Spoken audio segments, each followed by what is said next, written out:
What's up guys, welcome to another video. So today we're going to be talking about how to get sweet hyperlapses like this in your very own videos. So let's get into it. Okay, so the first thing to talk about is using a stabilizer. For this video I used my drone, but you can use whatever you have, whether it's a tripod, a stabilizer you have yourself, or one of those gimbal electronic ones. They're all great, but just something with a bit of weight that you can hold on to that will reduce the amount of shake in your video, so that you get this nice, clean, smooth shot. Because when you speed it up, if it's shaky, you'll get this sort of effect, which nobody wants to see in a video. So stable. That's tip one. Quick side note, if you do want to use a drone, they're really great because they have a 3-axis gimbal, which most stabilizers don't have, which basically means it cancels out all 3 directions of movement of your camera, so that you get the most steady shots you can. Also, drones don't have to be that expensive. There are some pretty cheap versions like Parrot drones maybe. You don't have to get the big DJI Inspire 2, which is like $3 or something. So just go away, do some research and find the drone that you like, because nowadays it is a pretty important filmmaker's tool, especially with these big YouTubers now all using them, like Casey Neistat and Peter McKinnon. Basically everyone uses them. So if you're passionate about this, I'd really recommend getting a drone. Anyway, moving on to tip 2, which is intervals. So the other option to this, rather than just pressing record and walking, is to use an intervalometer, which is a setting in your camera where you can press photo and then wait 4 seconds or however long you set the interval for, move, and then it will automatically take another photo and will keep taking photos at these regular intervals. So as long as you're moving at a steady interval, then you will get a really nice steady shot.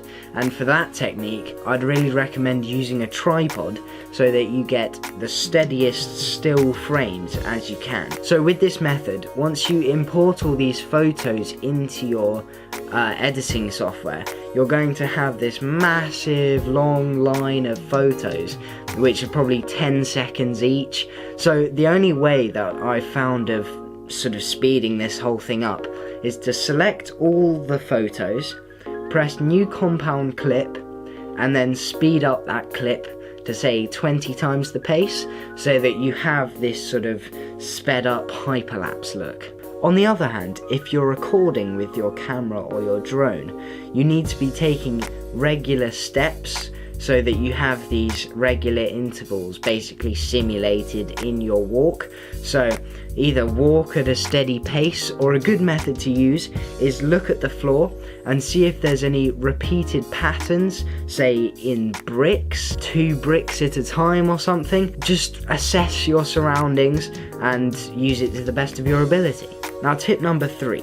For most hyperlapses, this is a desired look, as it brings focus to a specific subject. However, for the time-lapse that I show you in this video, I'm just walking down past the River Thames, and I'm bringing focus more to the environment that I'm in rather than a specific subject. Now that said, it is great to have a subject in your hyperlapses, whether it's a logo, a person, a building, anything really to draw the audience's attention to and tell the story you want to tell. Now, say you're in Trafalgar Square.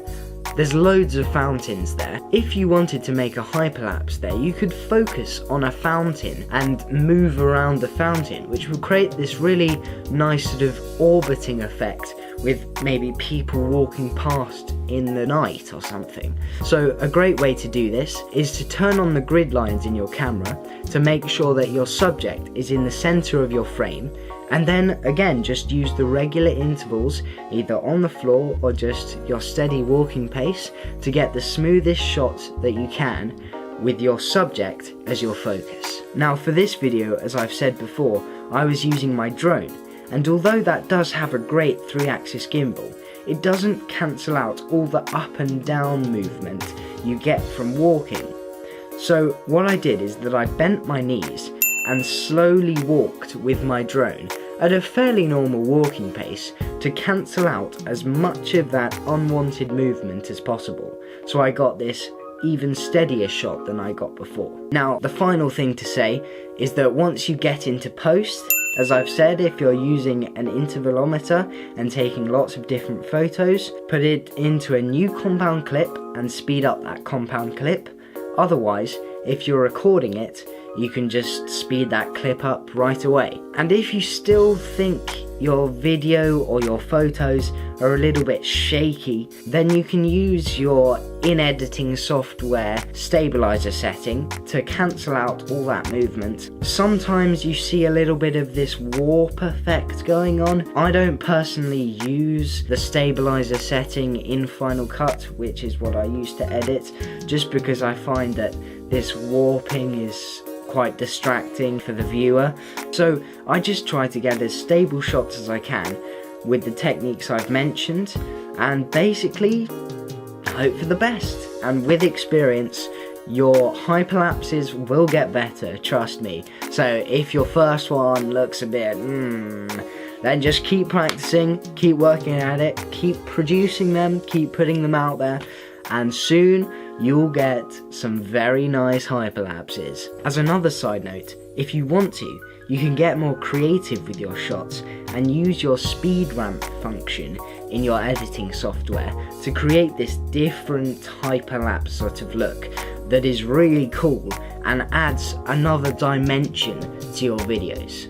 Also, on the note of stabilization, I should be making another video on how to make your shots look more stable so that they look more cinematic and professional in your very own videos. So look out for that.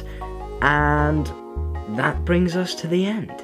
So I shall see you very soon in the next video.